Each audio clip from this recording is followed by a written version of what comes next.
Recess. All the children storm outside, racing to slides and swing sets. It's still early. Moisture refracts off bright green blades of grass.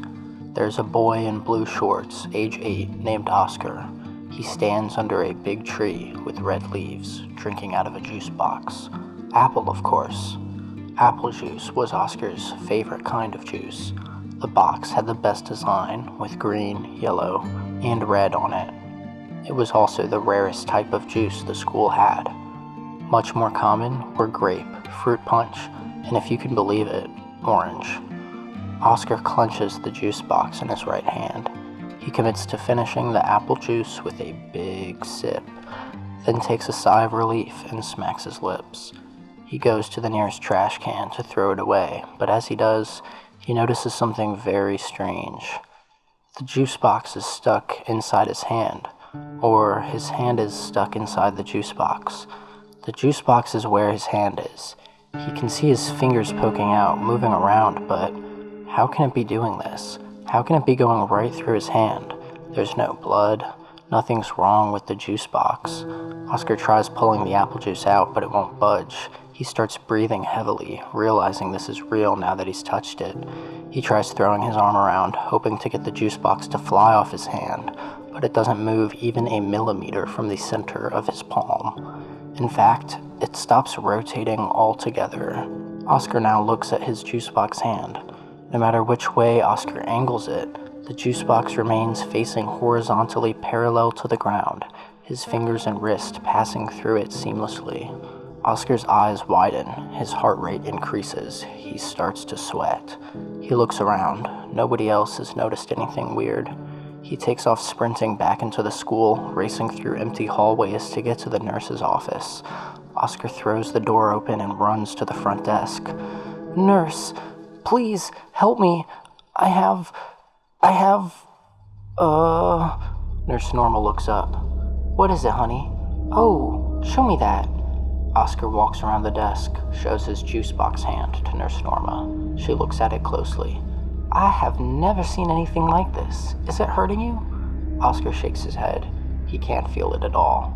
"Do you know how this happened?" Frustrated, Oscar yells, "How should I know?" at her. All right, she says, standing up. "Listen, sweetie, why don't you sit down right there for a minute?" She points to a stool near the corner of the office. "I have to make a few phone calls. We're going to get your parents here right away." Norma grabs a set of keys and begins unlocking the door to an adjoining office. "Look, just hope this is only temporary, but if there's nothing else wrong with your hand, maybe you can make some money off it." She heads into the next room. Oscar scoffs in confusion. Again, he gets frustrated and stands up, but as soon as he does, he feels that something is wrong. He looks behind him. The stool is gone. Oscar looks around the nurse's office. He doesn't see it anywhere. He sees something that looks like a stool behind him, but when he turns around, it's gone. Behind him again. He turns over his shoulder to see the stool has become attached to his butt. It's locked perfectly in position, just as the juice box is to his palm. Oscar tries smashing the stool into the wall behind him to break it off, but it just passes straight through the wall, and all Oscar ultimately does is hurt his own shoulder and make a loud thud. Norma hears this and opens the door to the office, still on the phone with Oscar's parents. She sees Oscar try to grab the stool and rip it off. He's able to grab it, but can't get it to move. The stool starts to move on its own, passing through Oscar's butt to come out his front, attached there like some kind of strange testicular defense system. Oscar looks up to Nurse Norma in horror. She drops the phone in disbelief, the parents still speaking on it indistinctly. Tears filling Oscar's eyes, he screams at her, "How about this? Can I make some money off this too?" Nurse Norma is stunned. She blurts out, "What the fuck?" and goes to call the police. Oscar starts really crying now. He runs out of the nurse's office and through the hallways, but recess is over, so everyone's coming back inside. He tries to run in the other direction, but there are people everywhere, and they're all staring at the stool sticking through the front of Oscar's hips. Oscar runs in tears through the hallway, unable to think about anything other than escape. The stool flails around dangerously out to the sides as he runs, smacking into Jamie Ingram of the first grade and knocking her over with a bloody nose. The other students scream, but Oscar just keeps running forward, barreling through the crowd. The other kids huddle against the sides of the walls as he runs by, trying to stay out of Oscar's path of destruction. Oscar nears the exit. He's running right for it, but the security guard stands in front of him. Oscar tries to run past the big guy, but gets grabbed. Oscar pushes the guard off, and the guard's body gets locked into an L shape with his hands extended high over his head and his legs raised to be at a 90-degree angle. He falls on the floor, powerlessly paralyzed in this position, and drifts across the ground. He screams, gliding down the hallway, all the way straight through the wall. Oscar can no longer hear screaming.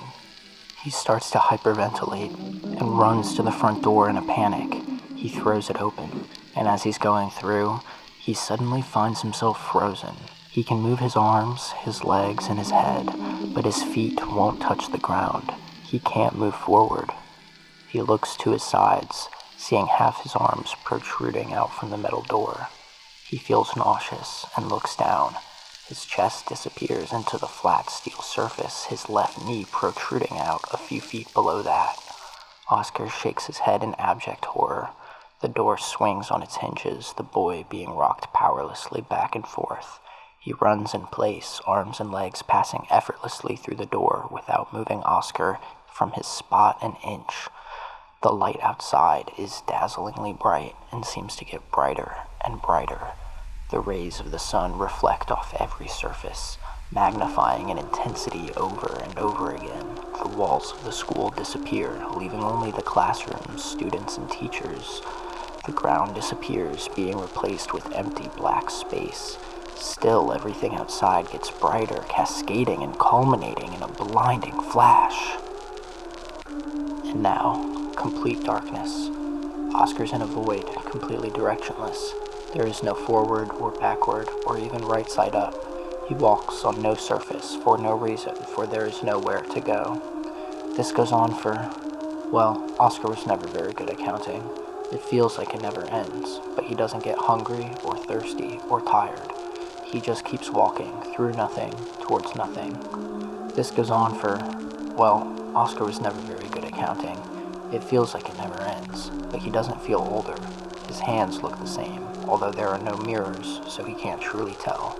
He just keeps walking through nothing towards nothing. This goes on for, well, Oscar was never very good at counting. It feels like it never ends, but he doesn't know what else to do. He tries to remember his life, but it feels like there wasn't much to it. He just keeps walking through nothing towards nothing. This goes on for, well, Oscar was never very good at it. A bright flash of light consumes everything. Suddenly, Oscar is back at recess, standing under the big tree with red leaves, drinking from a juice box. Apple, of course.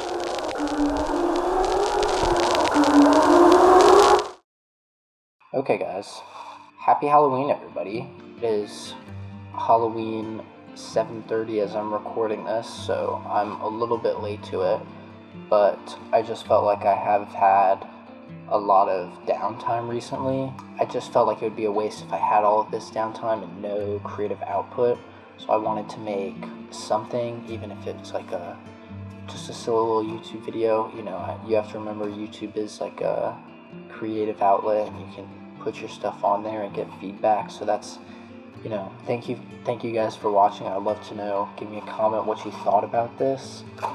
I know it's a little different for me, but let me know, did it spook your spooky bone? Yeah, I don't know, it's good to just make a YouTube video every once in a while. You gotta stay creative and you gotta stay like doing something, even if it feels like unimportant. But that's it, you know, so happy Halloween, man. Thank you for watching. I'll see you in the next one.